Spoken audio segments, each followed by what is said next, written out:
So, with how no one knows which teams are actually good and which ones are bad, theoretically,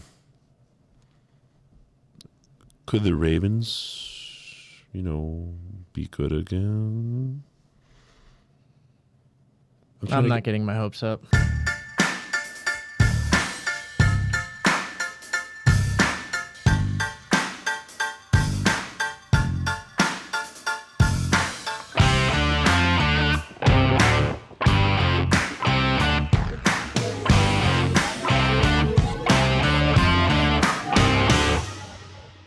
Welcome back to the James and Dame Show. I'm Josiah.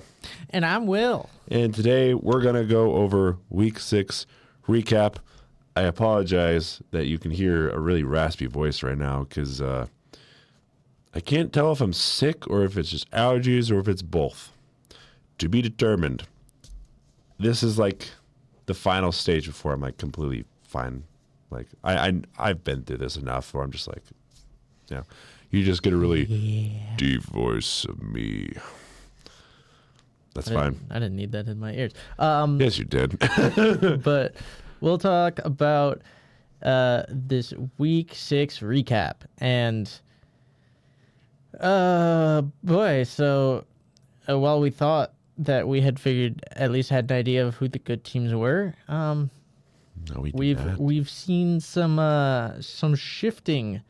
And are we back to 2009? We have the Patriots, the Colts, the Chargers, and who's the other team? Patriots, Colts, Chargers, and yeah. Yeah, I was told it was giving a lot of 2007-ish vibes because that's what the standings were. Yeah, the for top that four year. teams are it's Steelers was the other one. Yeah, Steelers. Everything has completely flipped on its head. What the heck, man? And I guess we could talk about one of those teams being the Colts.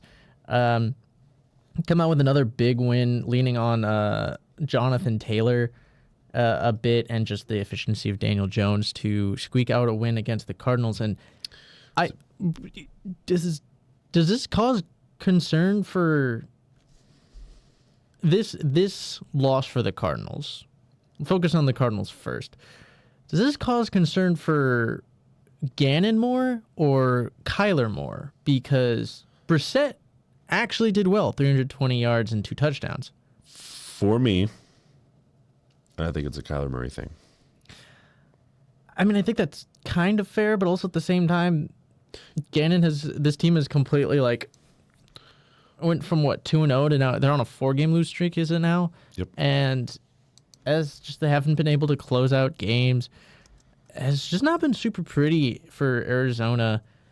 And I mean, is it over? Is their season over already? I mean, not mathematically, it's not actually over, but is their season is this already a washed year for them?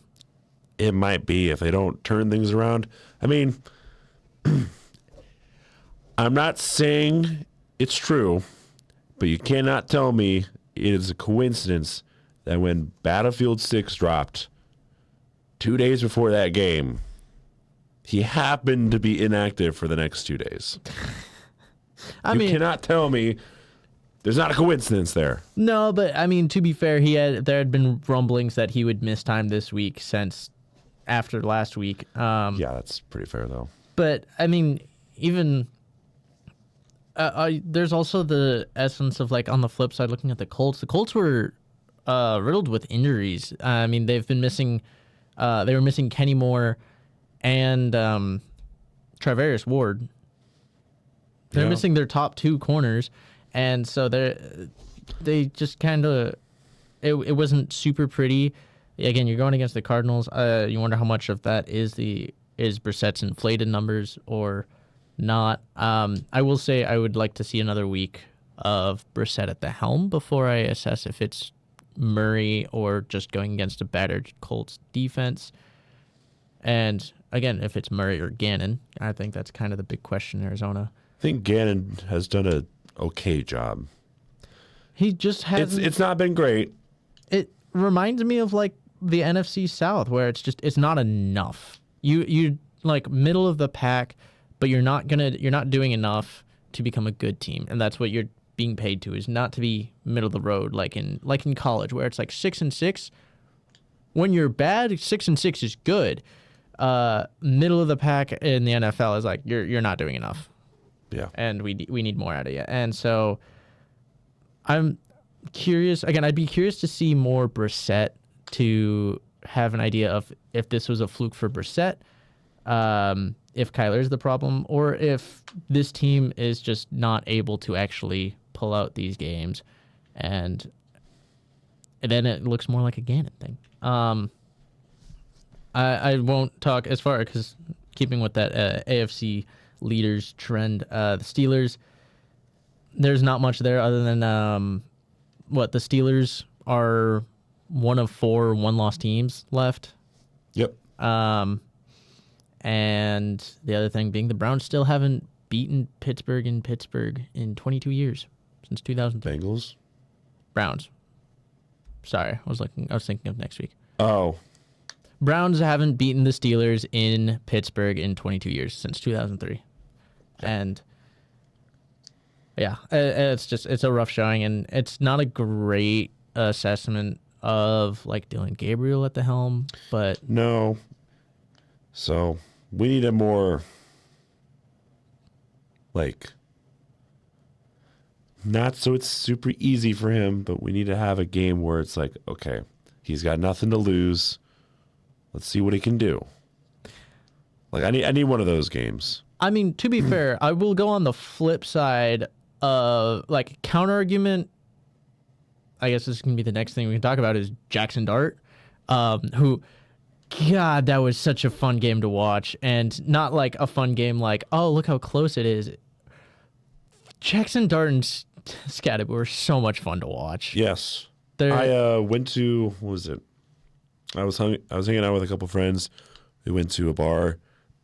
I got a small drink, and I just watched Scatterbo run over men, grown men, and said, you know, I have never seen a man like Scatterbo in the NFL in a long time. Scatterbo said, I don't believe in CTE. It isn't real. I am CTE. I put the C in CTE. Cam Scatterbo, I'm the C. CTE has me. I don't have CTE.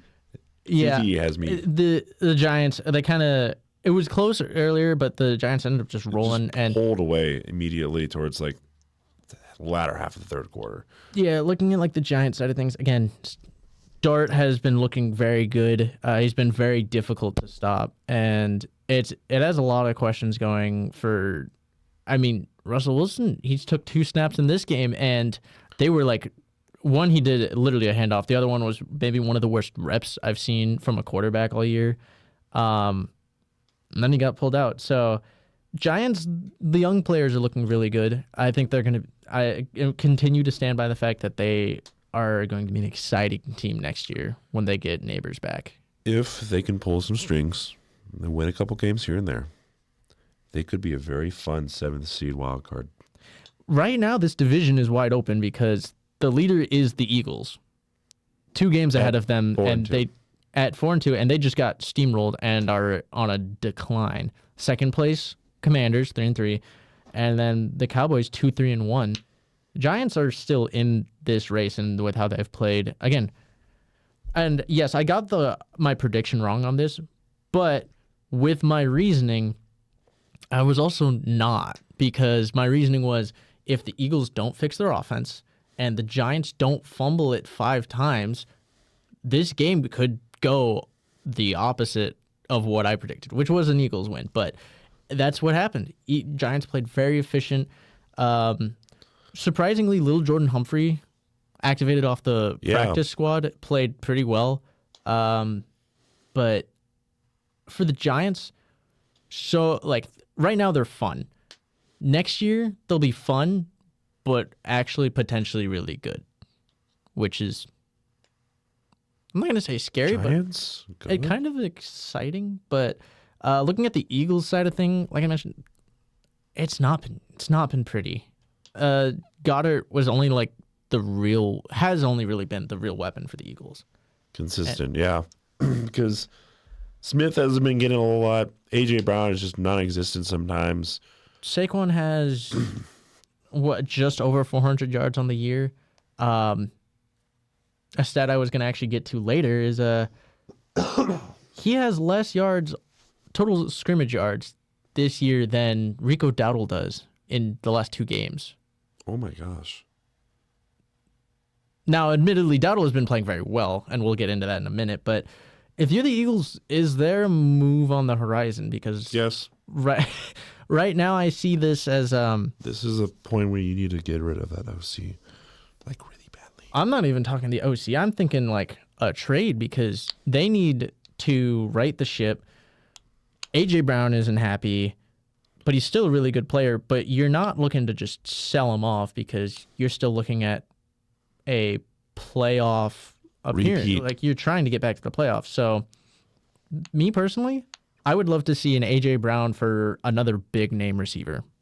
Just 1-for-1 or a good receiver and some draft capital. But I think AJ Brown is going to keep making noise until he leaves. And they need to do something to revitalize this offense. Yes. And it could be, firing an OC, but I think someone's going to have to move. I don't think it's going to be Smitty or Saquon. So AJ Brown, he's been basically asking for it. I think could potentially move in the next few weeks, and you could see. I mean, I've heard like the Bills, so maybe you see like Coleman or Shakir in exchange. Because again, I don't think the Eagles trade him without a potential star player in return.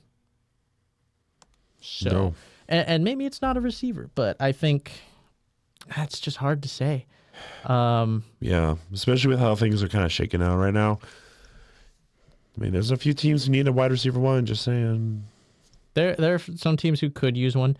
But I guess moving along to a game that I really liked, and again, those aforementioned like 2009-esque AFC standings is the Chargers. This one had a lot. I feel like this has a lot going on after this game. If you're looking at the game itself, Chargers almost blew a lead late, but managed to capitalize on a last-second field goal with a big play to Ladd McConkey late. And speaking of Ladd McConkey, he and Vidal, an old tenured Charger, stepped up really big with some absences and some struggles. And so Chargers get back in the win column after a little bit of a skid, but Still pretty good. This is another case in Miami, similar to Arizona. Is it Tua or is it McDaniels? Is it both? And how much longer do they have with a 1-5 start and just abysmal looking how they have this year? If I'm gonna guess, McDaniel goes first, but Tua isn't that far behind if he continues to play terribly.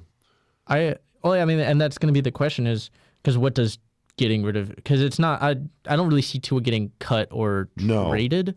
So what I would expect is a benching until the end of the year at the least.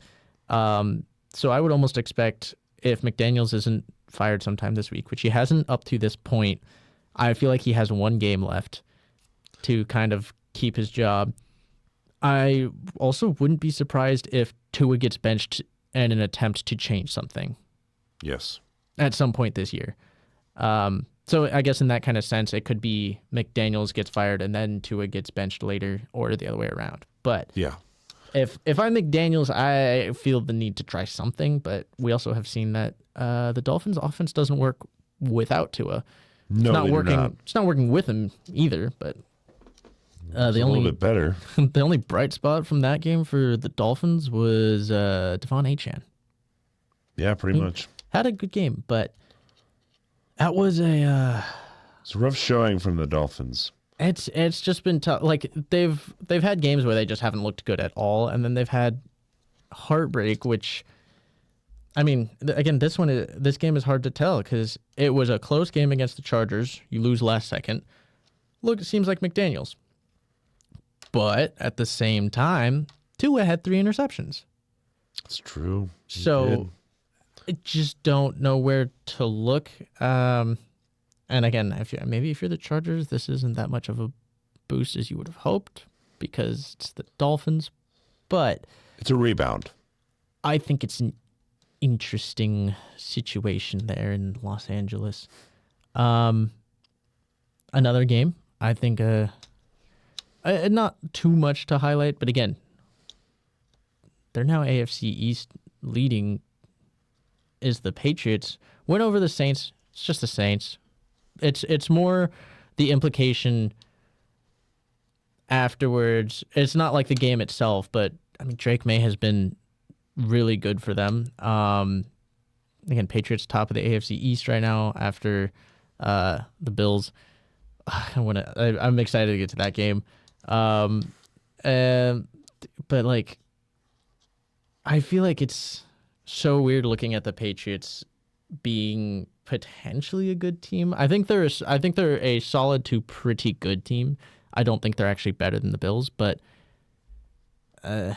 Bills they're stumbling. They're stumbling a lot, and they need to get back on track soon because Patriots, if they keep it up, might not be the better team, but they might do enough to hold that division lead to the end. So it'll be interesting. Yeah, and that's why strength of schedule is a huge thing. Because when we talked about the Dolphins a couple of years ago, where their only solid win against an over 500 team was the Dallas Cowboys, who also that year was debatably good or not. Yeah. So like strength of schedule is a huge thing. And that's why whenever I looked at the Patriots, I'm like, they're going to coast to a playoff berth at this rate because of their easy schedule. I mean, that happens every year. There's always always going to be a couple teams. And then they usually get exposed in the playoffs. So that's what I'm saying. Is this a good team or is this a team that's riding off the coattails of an easy schedule? With the lucky win against the Bills. I wouldn't even say lucky. I mean, they were more disciplined and they showed up when it mattered. The Patriots, I don't think they're like a top 5 team, but they are playing well and again, easy opponents, but they got enough going right now that they could, again, I don't have them as like Super Bowl contenders, but they could win a game or 2 in the playoffs if things line up right for them. The way they've been playing, they've just been playing smarter. Looking at the Saints, again, there's not much with the Saints, but again, we're getting close to that trade deadline. A team as bad as the Saints, you kind of expect them to be sellers at the deadline, get some capital and, get rid of those like older pieces for trade or draft compensation. Do they have pieces to sell at the deadline though? Olave. Yeah, Olave's young though. Do you want to get rid of him just because that seems that's like your only good piece though? I mean, you could look at like, I don't know, Chase Young, like. Even then, that's not that great. Alvin Kamara. He's getting old. He's getting old. But again, the point is your teams aren't trading for long-term solutions. Teams are trading for, we're making a Super Bowl run or trying to get to the Super Bowl this year. That's what a lot of teams do. So like, trying to think of a team that's like struggling right now that maybe could use a running back. Struggling, but still has Super Bowl aspirations. Maybe like, I guess the Chargers, if they really were lacking in the run game, could look at like an Alvin Kamara. Honestly, wouldn't be surprised if the Patriots were like, we lost Antonio Gibson. Henderson is not there. We need him. But it's just, and that's usually what you see, is usually we'll see old, good players moved for hopefully like a 1-year push. So Saints, I don't know if they have the pieces. Again, 'cause it's like, yeah, it's slim pickings. That's why I had them as such a bottom feeder this year. But But I guess moving along, I don't know if you have any games in particular. There's lots of interesting games to talk about, but if you have one that you would like to talk about before moving on. A stat that I want to throw out there. Everybody, and I mean everybody, had more passing yards than Justin Fields did against the Broncos.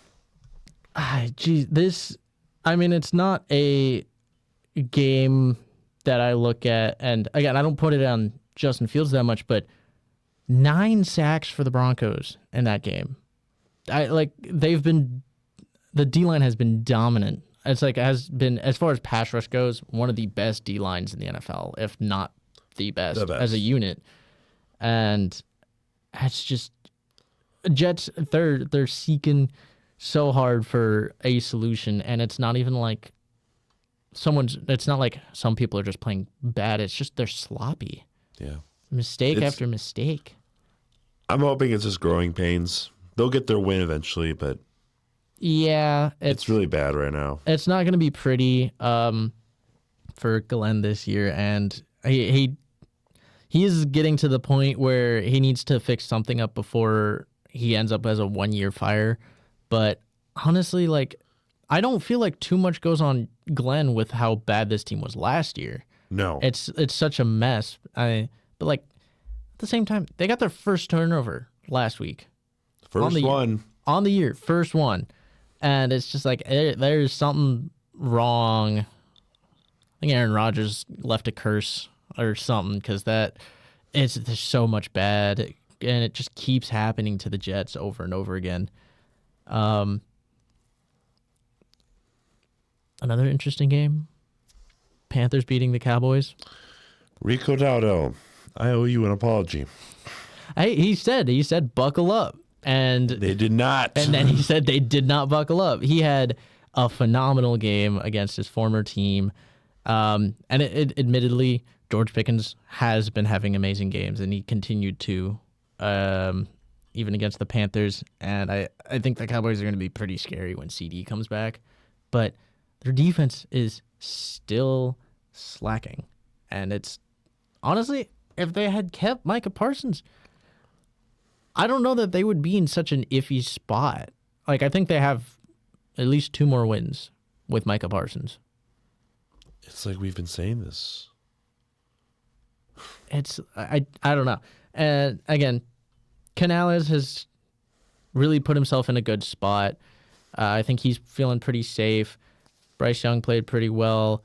Ted McMillan finally got his first touchdown on the year. Yes, he did. Much deserved because he's been trying to do everything he could. He's been pretty quiet, but he's been putting in the work, and I'm glad that he's got his recognition and his touchdown. But yeah, Panthers kind of squeaking by the Cowboys. You know what I just realized? The Panthers are 500. Yeah. Some solid. They've been they're 3-1 the past 4 weeks. They've turned it around, and it's again, it didn't look good at the start of the year, but with how Canales had coached the team last year, I felt like this was a potentiality for them. I wasn't sure how much they would be able to get back, but again, Cowboys are also not a great team to judge against because their defense just hasn't been there, and their offense, while is pretty talented, it's basically just Dak and George Pickens. That's for the moment, yes. Looking around the league as far as other games, I knew the Jacksonville Jaguars were going to drop one against the Seahawks. You called that one. I called it because I don't trust the Jags as much as I love their win against the Chiefs. They're very inconsistent. They got to figure something out here, specifically with Trevor Lawrence. He got sacked to obliteration there. I see this game more as the loss to the Seahawks comes on the inability to run the ball, which has been what they've leaned on so heavily. That's what's made the offense actually kind of effective, was ETN having a great year, a great bounce back year. The leading rusher in this game was Kenneth Walker at 34 yards. There was not a lot of rush game. No, there was not. And admittedly, the other half of that is Jaguars, who, while I have said a good and exciting defense, has made or has allowed some big plays. And key example of that was Jackson Smith-Njigba, who's been having a great year. 8 receptions, 162 yards is a pretty good year as the main like featured receiver. So they've done a good job transferring that offense into a place for him to flourish and Darnold to flourish. It's just, I guess, the Jaguars just unable to kind of finish their drives. Allowed the Seahawks to just run away with it. Only finishing with an 8-point victory, but I don't know. It's when Smith-Njigba does that well, it's kind of hard to say that they didn't kind of show out on the Jaguars. Yeah. Let's see. I did want to highlight the Ravens game only because there wasn't a lot of points that were scored on your team. Yeah, and I view that as kind of like that is your... It's improvement on That's the improvement. It's extremely frustrating because I'm not saying like Lamar had to come back, but to keep Cooper Rush in for 3 quarters after he's played so poor, he doesn't fit the scheme. They eventually put in Huntley, and he did better. He obviously wasn't going to be anywhere near what Lamar could do, but he was able to move the ball. And again, like Rams, admittedly, they struggled. But even with the struggle, we played the Texans and allowed 44 last week. So 17 against the Rams, even with struggles. Still pretty decent. I will take that, and I'm not gonna complain on the defensive side. This was just the side of the ball that should have not taken a step back, or at least as much of a step back as it has. Is not looking good. So the good news, Lamar comes back next week, and hopefully we see an improvement. But I guess it's better than what we've seen. Other games around the league, highlighting some of the not so close ones. Packers, Bengals. Joe Flacco did something. He did better. He did better than what Browning was doing. And I wonder how much of that is literally just as not even just actually Joe Flacco being better, but like just the offense shifting, like how the play calling, because you have Flacco in there, you know what you have. So yeah, working with that. We have our first head coach fired, Callahan. I can't say I'm surprised because I had said that I felt he should have been the first, but I didn't think he would because I didn't think the Titans had the balls to.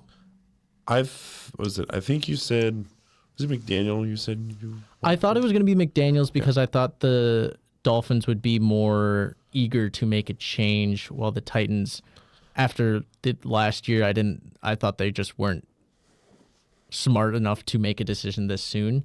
But it is. I think it's the right decision. You went against the Raiders, and your team looked bad against the Raiders.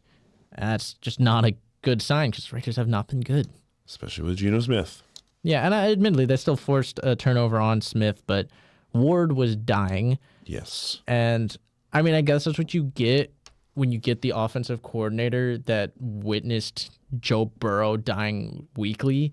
It's not like a surprise Cam Ward goes out there and he starts dying. So yeah, it was so painful watching the Titans, and I don't think it's not gonna get turned around, but I'm hoping it's better, and you've at least opened the door for somebody else to come in. But yes, that was a big piece of it. Buccaneers, like, I expected them to win, but how they won was pretty impressive. 3-14. That's all you need to know.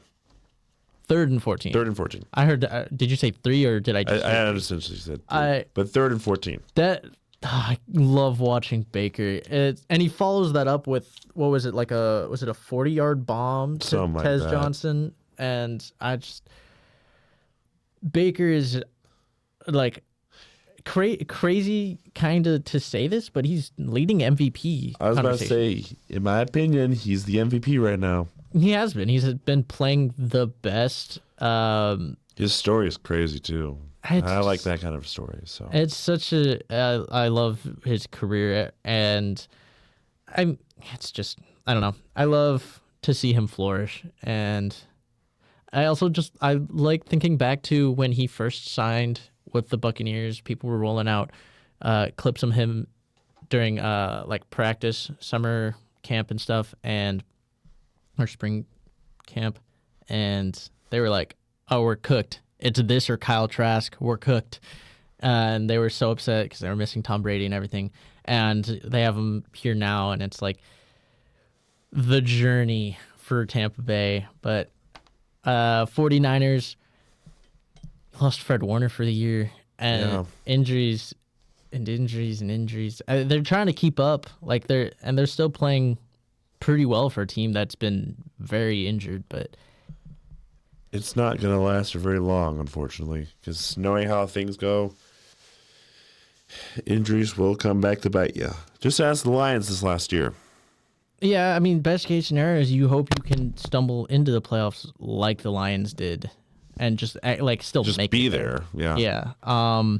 Speaking of Lions, keep it short, but yeah, they disappointing. I don't know if we placed a curse on the teams, on like the top teams in the league last week, because all three of our all three of our top 3 teams, because we had the same top 3, just different order, lost.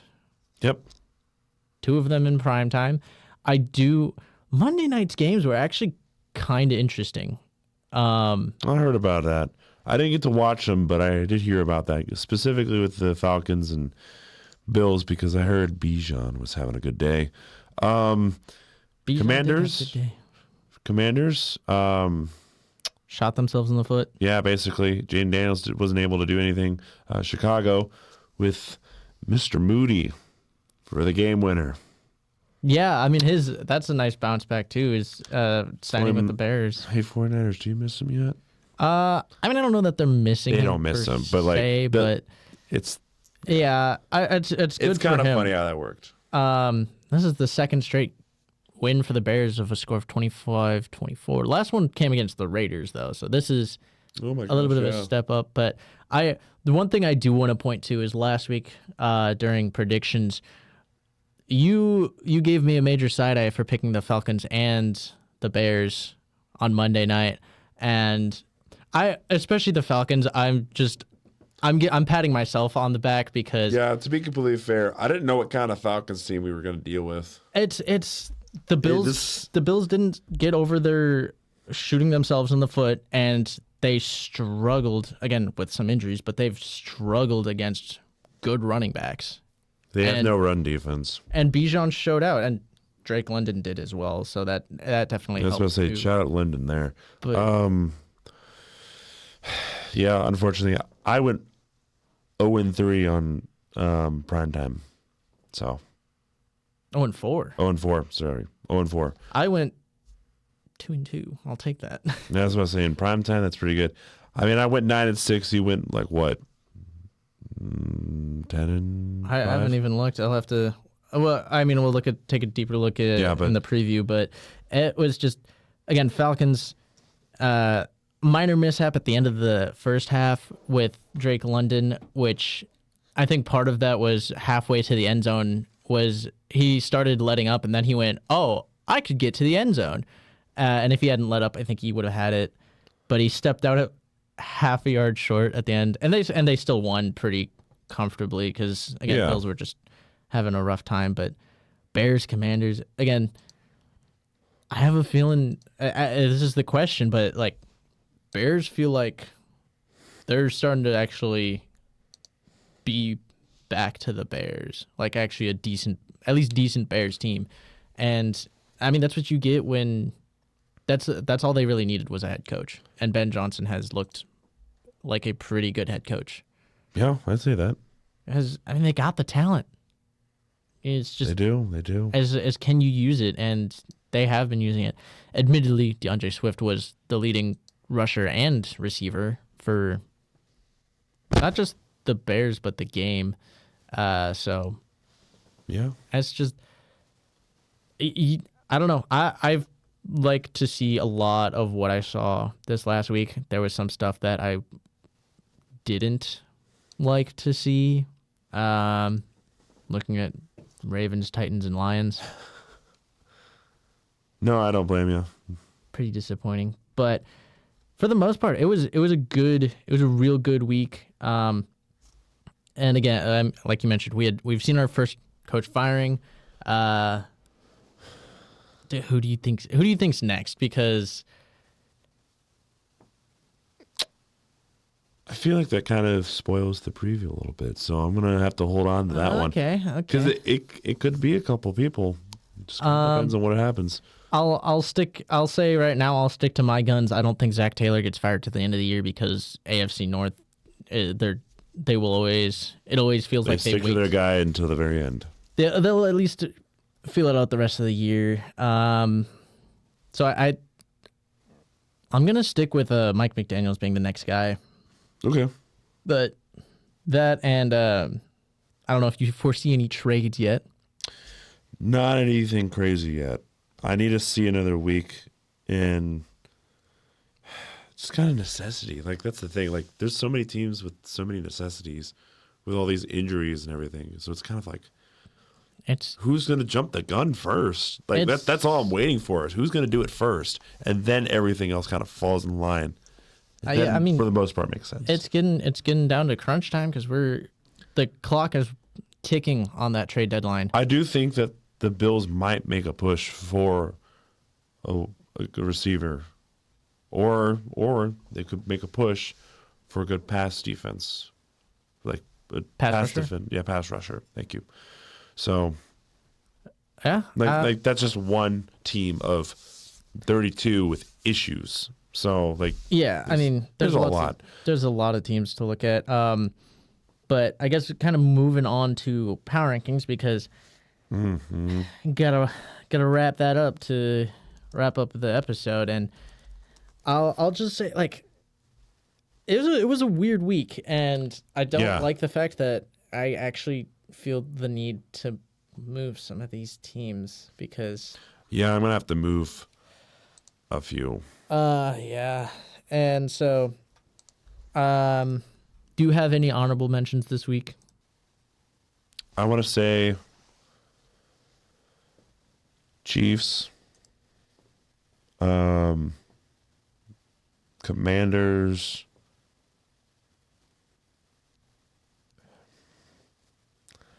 Chargers, and Jaguars. Those four specifically don't make the top 10 for me. And I'll explain why here in a second. Yeah, I do kind of have I have Chargers, and I am dropping the Jaguars as an honorable mention, just because Chargers they're bouncing back and they're showing that they're overcoming and getting healthier, too. That's part of it, but like they're starting to overcome those injuries and struggles they've had the past few weeks. And so I'm hoping it will continue. If they continue to get back to that form, they will be back in the top 10 pretty quickly. And then Jaguars, I still have you like right as that fringe team, but you have to move underneath somebody after that week. So I'll let you go on to number 10. Number 10. This one's hard. So, with how things kind of lined up, I have the Broncos here.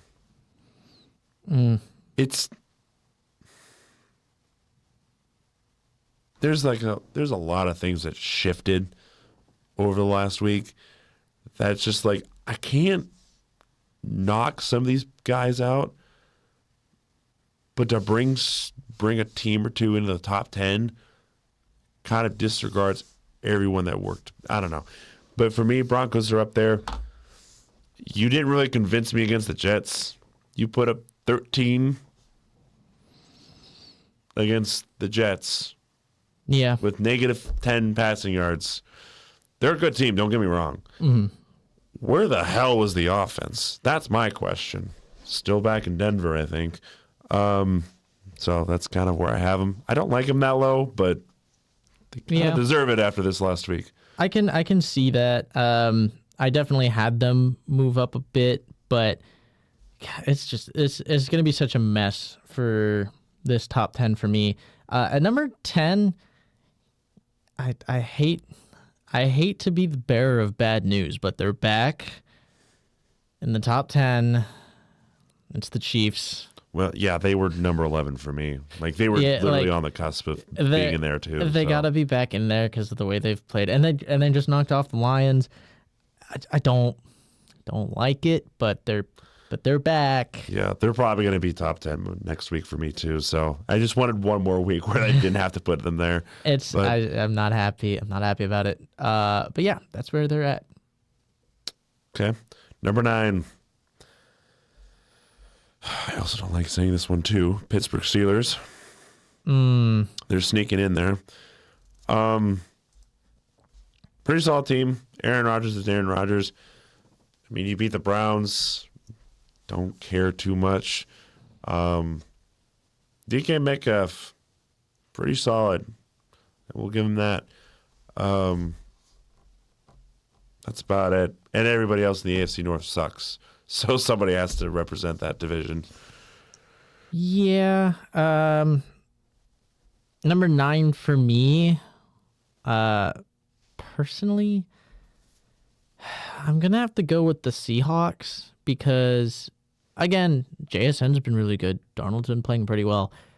Other than that, I still have questions, and I get a lot of that. They're getting a lot of lift from that Buccaneers loss, how closely they played that. And again, playing the Jaguars pretty well. They're getting some lift. But other than that, I still have some concerns as to their legitimacy. That's fair. I want to see a little bit more out of them, just because there's still a little bit of doubt with them. Yeah. But number 8. This is also where I have the Seahawks. I agree with you on that statement. Playing good football. I don't know. I just don't. It's hard for me to believe in a Seahawks team, especially the last few years. So you're gonna have to change my opinion here for the next at least 3 weeks. Make me believe in this team. Show me that you're not middle of the pack. Yeah. It's gonna get so messy here real quickly. Yeah, but it's been messy on this ranking right now. Number 8, I'm gonna have the Rams actually drop a spot because, well, again, I do believe in the Rams. You only put up 17 on a Ravens defense that has been bad. Maybe there's been changes, who knows? But your offense and special teams was real rough. They had a real rough showing against a Ravens team that's not looked good. And your saving grace was the fact that Cooper Rush couldn't get more than 3 points for that offense. So right now, I'm still a little concerned. And you had Puka's injury, so there's some concern there. But they still have the potential to be a top 5, even maybe top 3 team in this league. But currently, they're not showing that. No. So I have them down at 8. Number 7 is where I also have the Rams. So not that far off either. Basically, same reason. A couple injuries. Not really playing up to their potential, but they can do it. They can do it. Yeah. Here's where a little bit of that shift comes. At number 7, I have the Broncos because oh wow, okay. I actually moved them up 3 spots. Yes, offense didn't show up much. Yes, it was only against the Jets, but this is an international game, and also so much credit for that defense because while it didn't look great, and we were kind of expecting that no fly zone 2.0, what we've actually ended up seeing more is just an improvement for that like pass rush from what we saw last year, which was already they had the most sacks last year, I think it was, competing at least with the Eagles, which Eagles have always been a team competing for like most sacks. But this defense has just been so impressive in their front seven and just generating sacks and getting to the quarterback. And while again the offense didn't show up, I believe in Bo Nix. I believe one could save. But again, like the offense wasn't expected to be great this year, but they still were expected to be a really good team. And I'm sticking with the fact, because that is what I see, is a good defense with a offense that just doesn't have the weapons right now. So Okay. Number 6, Eagles. I dropped them. Okay. yeah, I see that. Yeah. You think you can do that? You think you can get away with dropping a game to the Giants, and also on top of that showing your offensive inconsistency? I'm gonna drop you. I'm dropping your butt to 6 because that was a terrible game, or at least management-wise, for the Eagles. So I mean, I'll counter it with, admittedly, it's a divisional game on Thursday night, prime time, short week. okay, but And you cannot sit here and say that they haven't been offensively inconsistent for like the last few weeks, though. Oh, no, absolutely. Non-divisional too. No, absolutely. That's why I think it's actually really funny, because I also dropped the Eagles to 6. Oh. And I only have the Eagles at 6 with the preface of if they're going to fix something. Because if they don't, they're on that trajectory of that same collapse we saw 2 years ago. Don't do it. It's not good for you. It's not.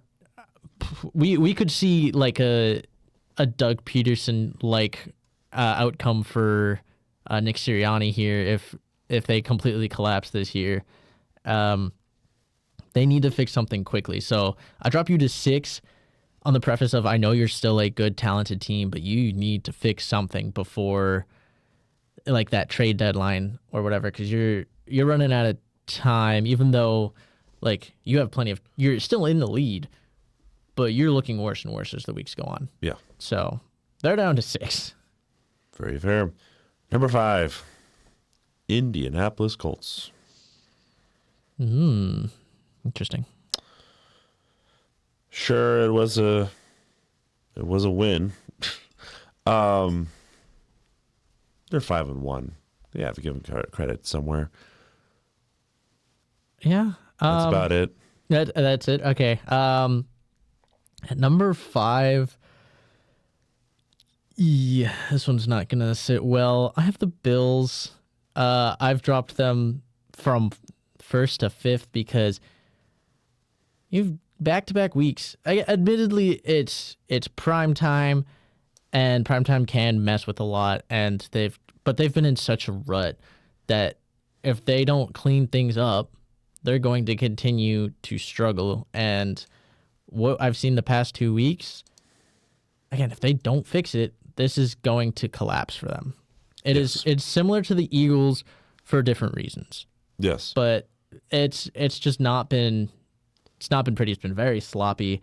And again, a team talented enough to be the top team in the league, but you just haven't looked like it the past 2 weeks. And so, and teams are looking better than you right now. I mean, you just got, honestly, what feels like steamrolled by the Falcons, who left at least anywhere from like 6 to 10 points on the board.